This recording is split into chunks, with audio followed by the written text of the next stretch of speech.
Assalamualaikum warahmatullahi wabarakatuh. Perkenalkan, eh, saya Farid Farad Hanif Subiantoro, NIM 46 NIM 21014603. Saya Galih Nur Arafat, NIM 21014618.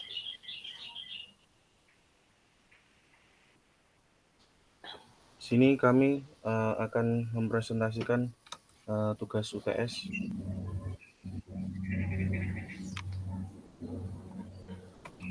meningkatkan perekonomian Indonesia pada industri kreatif digital di masa pandemi. Apa itu industri kreatif? Industri kreatif adalah industri yang memanfaatkan teknologi digital dengan sentuhan kreativitas dan inovasi produk yang baru gitu. Jadi ada inovasinya gitu. Secara umum industri digital ini akan menghasilkan produk yang berupa teknologi canggih yang akan membantu masyarakat untuk mengatasi masalah sehari-hari supaya lebih mudah eh, dalam mengerjakan pekerjaannya. Industri kreatif digital mempunyai pengaruh yang sangat besar terhadap perekonomian di Indonesia. Suatu industri digital dikatakan kreatif dan akan mempunyai dampak positif yang besar jika mempunyai ciri-ciri tertentu, seperti halnya mempunyai keunggulan dan sisi kreativitas untuk menghasilkan desain kreatif yang menjadi ciri khas suatu produk digital, serta memiliki sebuah pembaruan gitu yang belum dimiliki oleh produk atau jasa sebelumnya.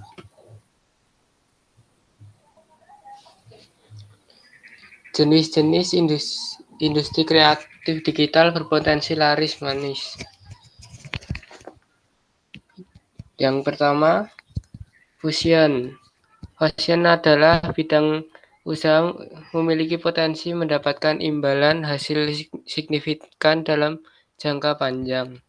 Sebab setiap hari pasien akan selalu update. Di samping itu, pasien juga sangat mudah untuk dipasarkan secara online. Oleh karena itu, Anda bisa membuat pemasaran pasien ini menjadi sistem digital. Yang kedua adalah games.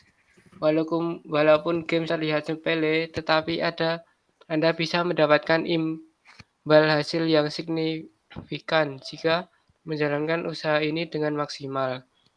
Anda bisa bekerjasama dengan developer game untuk membuat game yang sedang tren dengan metode pembayaran yang user friendly. Setelah itu, Anda bisa memasarkan gamenya dengan melalui media sosial atau iklan berbayar. Selanjutnya adalah jasa online.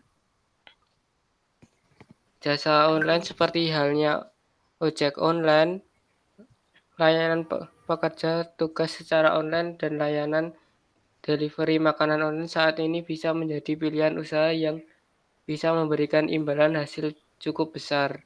Cobalah untuk membuat inovasi baru dalam bidang tersebut. Yang keempat adalah periklanan. Saat ini banyak brand yang melakukan promosi melalui media online. Dengan begitu, layanan jasa periklanan digital sangat dibutuhkan. Anda bisa melihat ini sebagai peluang bisnis yang sangat menguntungkan. Anda bisa membuat jasa periklanan melalui desain grafis dan sebagainya. Yang penting buatlah konsep menjadi semenarik mungkin. Selanjutnya, Kemudian rumusan masalah. Pandemi virus corona ini sangat berdampak keberlangsungannya industri di Indonesia. Kementerian Perindustrian menyebutkan ada sekitar 60% industri yang mengalami dampak berat, sementara yang 40% lainnya mengalami dampak moderat gitu. Dampak yang beragam juga turut dirasakan oleh industri kreatif dan gaya hidup. yang terdiri dari sejumlah subsektor seperti film, hiburan, kuliner, dan yang lainnya. Kemudian CEO Liquid Project Kenneth Tate menyatakan bahwa pihaknya menakar dampak pandemi pada industri kreatif melalui 3 hal. Yang pertama, dari stage krisis, yaitu tahapan pergerakan pandemi di masyarakat gitu.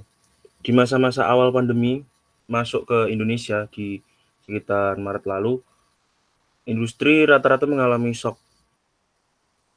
Eh, banyak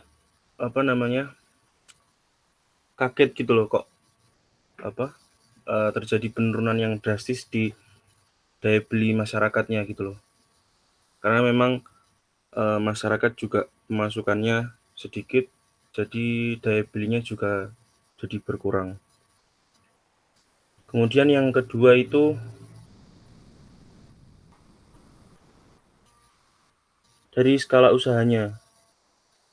Pelaku industri kreatif datang dari skala usaha yang beragam, mulai dari UMKM hingga ke perusahaan rintisan seperti startup.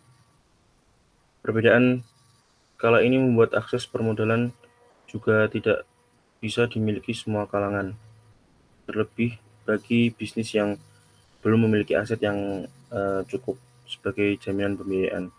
Terus yang terakhir adalah subsektor industri.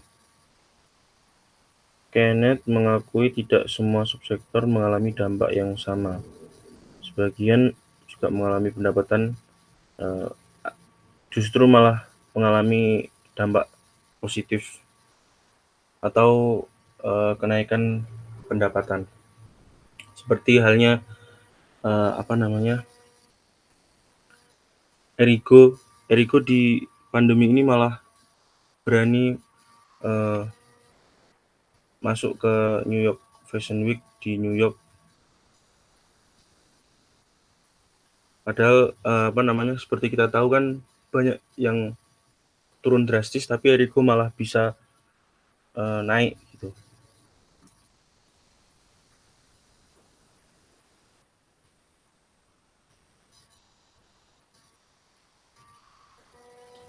Selanjutnya adalah produk industri kreatif digital pada subsektor ekonomi kreatif di masa pandemi yang berkembang di Indonesia. Yang pertama yang saat ini sangat berkembang di Indonesia adalah sektor game dan e-sport.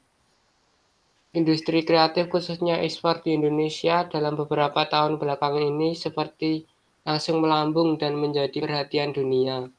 Menurut data terbaru dari Newzoo, Indonesia telah menjadi salah satu pasar game terbesar di Asia Pasifik dengan angka mencapai 941 US dollar juta atau sekitar Rp13 triliun dengan populasi online 52,6 juta dan jumlah gamers mencapai 34 juta. Yang kedua adalah sektor industri musik. Sektor industri kreatif berbasis teknologi yang kedua adalah sektor industri ini berkaitan dengan kreasi musik, komposisi sebuah lagu, menciptakan lagu hingga proses produksi saat rekaman. Saat ini sudah banyak software yang bisa digunakan untuk mengelola musik dalam sebuah PC atau laptop sehingga semakin mendukung industri kreatif musik di Indonesia. Ya, subsektor yang ketiga adalah layanan jasa online. Industri kreatif berikut yang tak kalah menjanjikan adalah layanan jasa online, baik ojek, sewa kendaraan, order makanan, e-learning service, bengkel, salon, perpustakaan, dan lain-lain. Selain usaha ini terbukti sangat laku, mengingat layanan tersebut memang sangat dibutuhkan sehari-hari di Indonesia. Selanjutnya. Kemudian peran pemerintah dalam meningkatkan perekonomian di seluruh sektor industri kreatif. Presiden Jokowi mengatakan bahwa kreativitas akan mendorong inovasi yang menciptakan nilai tambah lebih tinggi. dan pada saat yang bersamaan ramah lingkungan serta menguatkan citra dan identitas budaya bangsa. Menurut Presiden, kontribusi ekonomi kreatif pada perekonomian nasional semakin nyata. Nilai tambah yang dihasilkan ekonomi kreatif juga mengalami peningkatan setiap tahunnya. Pertumbuhan sektor ekonomi kreatif sekitar 5,76%, artinya berada di atas pertumbuhan sektor listrik, gas dan air bersih, pertambangan dan penggalian, pertanian, peternakan, kehutanan dan perikanan, jasa-jasa dan industri pengolahan. Keyakinan akan masa depan sektor ekonomi kreatif inilah yang mendorong Presiden membentuk Badan Ekonomi Kreatif yang diharapkan berfungsi menjadi akselerator pertumbuhan ekonomi kreatif Indonesia. Namun harus disadari, upaya untuk menggerakkan sektor ekonomi kreatif memerlukan kebersamaan, memerlukan sinergi dari semua pihak pelaku ekonomi kreatif.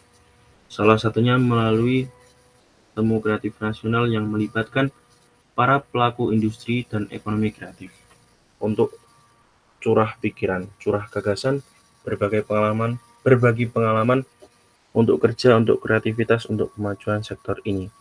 Salah satu upaya yang dilakukan pemerintah adalah menyediakan tempat pameran yang representatif, yang memberi ruang dan kesempatan bagi para pelaku industri kreatif seperti Indonesia Convention Exhibition di BSD City yang memiliki fasilitas meeting, insentif, conference, and exhibition, penyelenggaraan berbagai kegiatan pameran dagang, baik berskala nasional maupun internasional. Kegiatan ini diharapkan mampu mendorong tumbuhnya industri lain yang terkait, seperti peningkatan investasi, pengembangan usaha kecil, pendapatan devisa negara, dan lainnya. Presiden juga menyinggung tentang perlunya diadakan pelatihan untuk meningkatkan kemampuan dan keterampilan di bidang seni, misalnya pelaku industri kreatif juga harus bisa mendidik masyarakat dengan sajian kesenian yang memperhatikan aspek kualitas, bukan sekedar mengejar rating.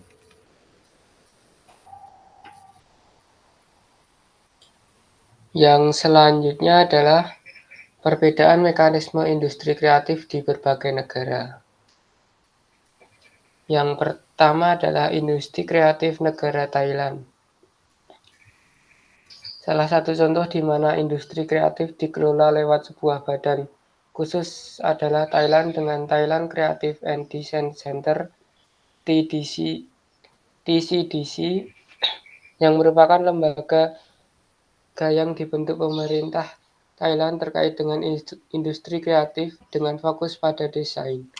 Thailand menjadi contoh yang menarik sebagai benchmark bukan hanya karena lokasi yang sama-sama berada di ASEAN, tetapi karena dari beberapa aspek daya saing perbedaan peringkat Indonesia dengan Thailand tidak terlalu jauh, namun cukup memberi inspirasi untuk mengejar ketertinggalan.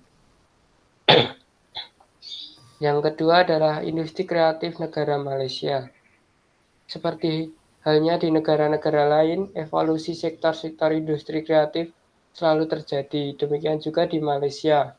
Sebagai satu yang baru, industri kreatif dimulai dari sektor konten lokal dengan penekanan pada budaya dan warisan budaya seperti musik, desain tekstil, furnitur, tradisional art, dan indigenous craft.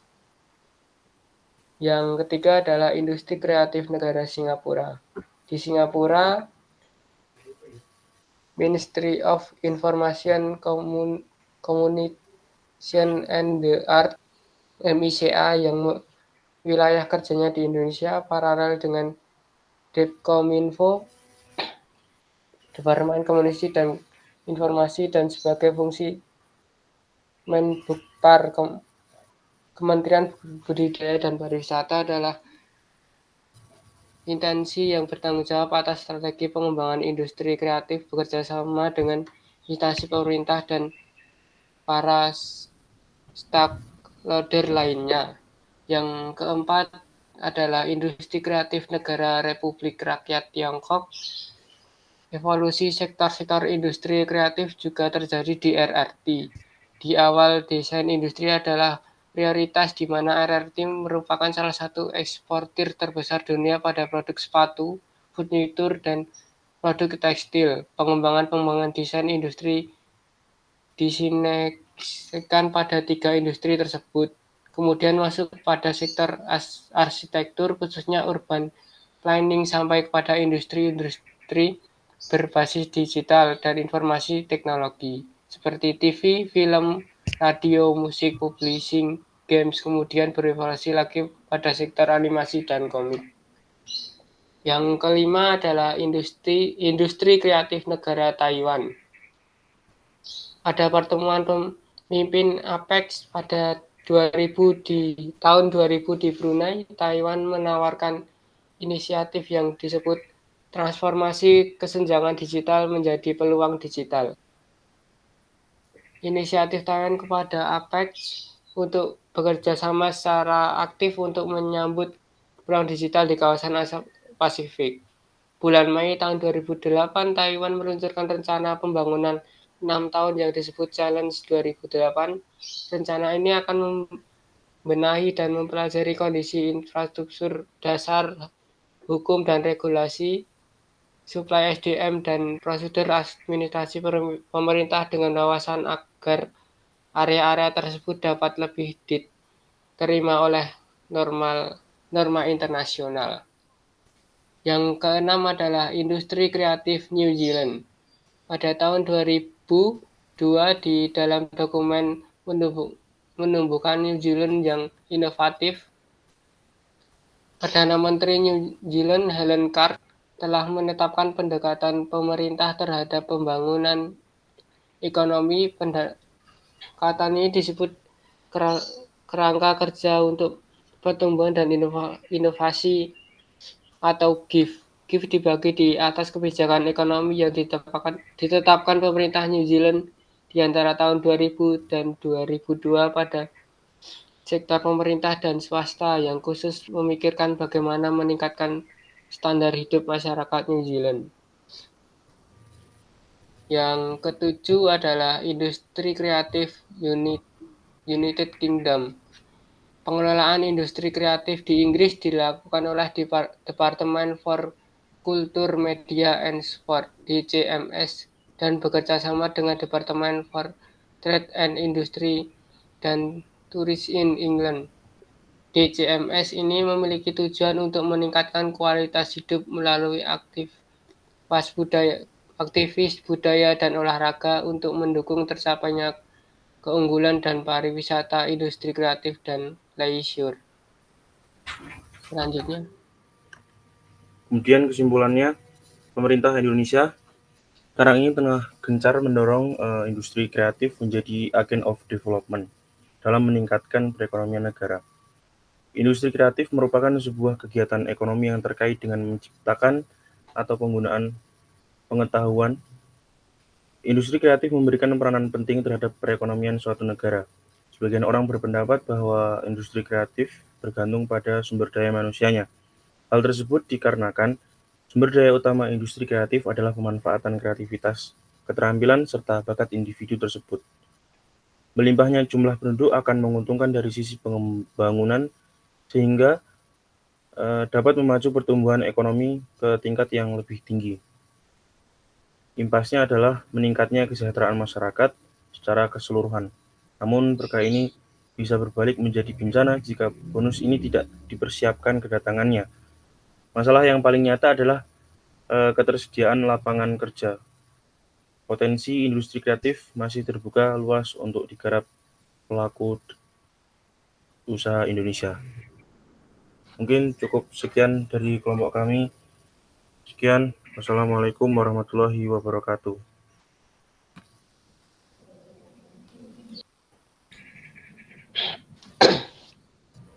Ini yang sing upload meng wong siji Rik. Iya. Bukan sing dikumpulke linge tok. Oh. Oke. Itu pirang menit, Rik? Mbok Ya wis wis.